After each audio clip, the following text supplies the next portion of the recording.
Olá, meus queridos irmãos e amigos, sejam todos bem-vindos mais uma vez aqui no nosso canal Mundo das Testemunhas de Jeová. Nesse vídeo, estaremos agora preparando o estudo bíblico de congregação da semana 16 a 22 de junho, capítulo 27, parágrafos do 23 ao 26 e o quadro na página 214 e 217. Então, vamos para o nosso vídeo.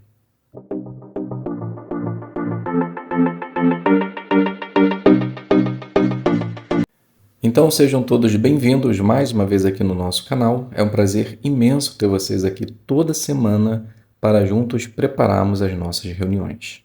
Como dito, estaremos agora preparando o estudo bíblico de congregação, capítulo 27, parágrafos 23 ao 26, e iremos fazer a leitura dos quadros na página 214 e 217. Espero que possa ajudar em sua preparação. Então vamos iniciar fazendo a leitura do parágrafo 23 e o 24, que diz assim: Na época de sua libertação, que não é mencionada no livro de Atos, Paulo já estava preso havia uns 4 anos, 2 em Cesareia e 2 em Roma. Mas ele manteve uma atitude positiva, fazendo tudo o que podia no serviço a Deus. Da mesma forma, muitos servos de Jeová hoje, apesar de estarem presos injustamente por causa de sua fé, mantêm sua alegria e continuam a pregar.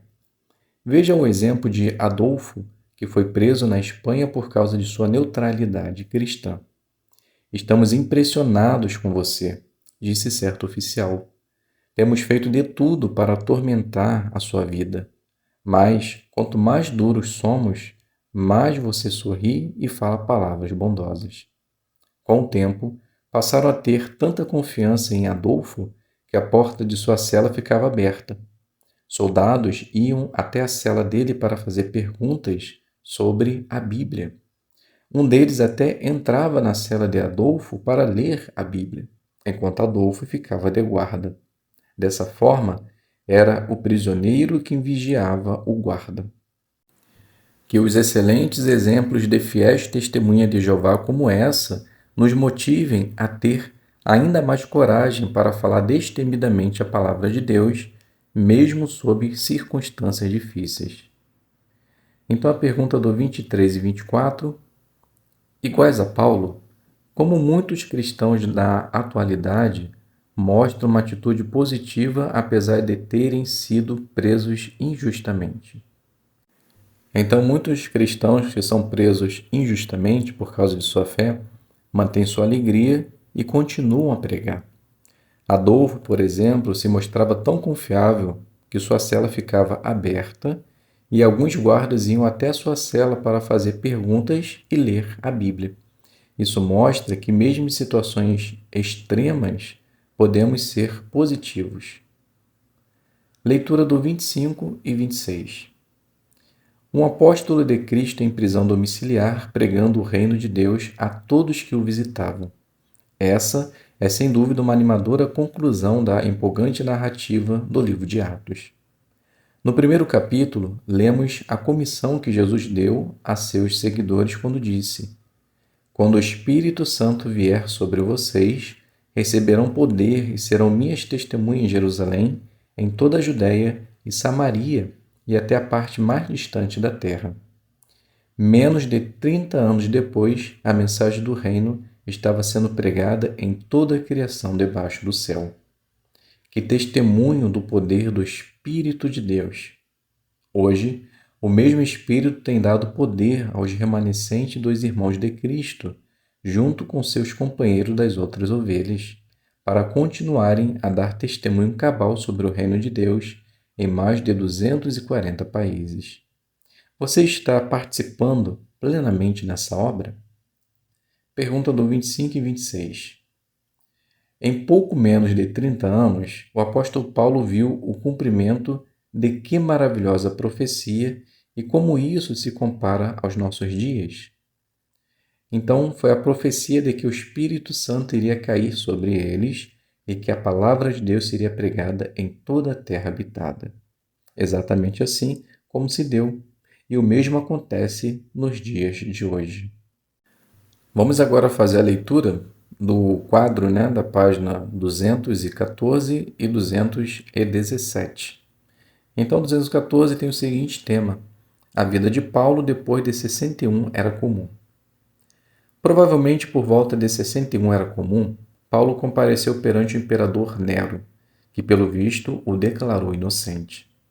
Não sabemos muito sobre as atividades do apóstolo depois disso. Se ele tiver ido à Espanha, conforme havia planejado, deve ter feito isso durante esse período. Paulo alcançou o extremo limite do oeste. Escreveu Clemente de Roma por volta de 95 era comum. Das 3 cartas que Paulo escreveu depois de ter sido libertado, 1ª e 2ª Timóteo e Tito, ficamos sabendo que Paulo visitou Creta, Macedônia, Nicópolis e Troade. Pode ter sido em Nicópolis, na Grécia, que ele foi preso novamente. Seja como for, por volta de 65 era comum, ele estava preso de novo em Roma. Dessa vez, porém, Nero não mostraria compaixão. De fato, segundo o historiador romano Tácito, quando o incêndio devastou Roma em 64 era comum, Nero culpou falsamente os cristãos e iniciou uma campanha de perseguição brutal. Na sua segunda carta a Timóteo, Paulo, esperando morrer em breve, pediu que Timóteo e Marcos fossem a Roma o mais rápido possível para vê-lo. É digna de nota a coragem demonstrada por Lucas e Onesíforo, que arriscaram a vida para consolar Paulo. Realmente, quem professasse publicamente o cristianismo arriscava ser preso e morto por tortura. Paulo provavelmente sofreu martírio logo depois de escrever sua última carta a Timóteo, por volta de 65 era comum. Relata-se que o próprio Nero teve uma morte violenta uns 3 anos depois do martírio de Paulo. Agora o quadro na página 217 que tem o tema Boas Novas pregada em toda a criação. Por volta de 61 era comum, enquanto o apóstolo Paulo estava preso em Roma, ele escreveu que as boas novas tinham sido pregadas em toda a criação debaixo do céu. Como devemos entender essa declaração? Parece que Paulo estava descrevendo em termos gerais até onde as boas novas tinham sido levadas. Por exemplo, Alexandre o Grande havia invadido a Ásia e chegado até a fronteira da Índia no 4º século antes da Era Comum. Júlio César tinha invadido a Bretanha em 55 antes da Era Comum e Cláudio tinha subjugado a parte sul daquela ilha, anexando-a ao Império Romano em 43 Era Comum. O Extremo Oriente também era conhecido, pois produzia seda de excelente qualidade. Será que as boas novas haviam sido pregadas na Bretanha, na China e no Extremo Oriente? Isso parece improvável. De fato, quando Paulo escreveu aos Colossenses, ele ainda não tinha alcançado seu próprio alvo, estabelecido por volta de 56 era comum de pregar no então território virgem da Espanha. Apesar disso, por volta de 61 era comum, a mensagem do reino era amplamente conhecida. No mínimo, a mensagem alcançou a terra natal dos judeus e prosélitos que foram batizados no Pentecoste de 33 era comum, bem como as terras visitadas pelos apóstolos de Jesus. Então, meus queridos irmãos e amigos, aqui a gente finaliza o nosso estudo. Espero que possa ter sido de auxílio em sua preparação. Muito obrigado a todos pela presença, fiquem todos na paz de Deus e até um próximo vídeo, se Deus quiser.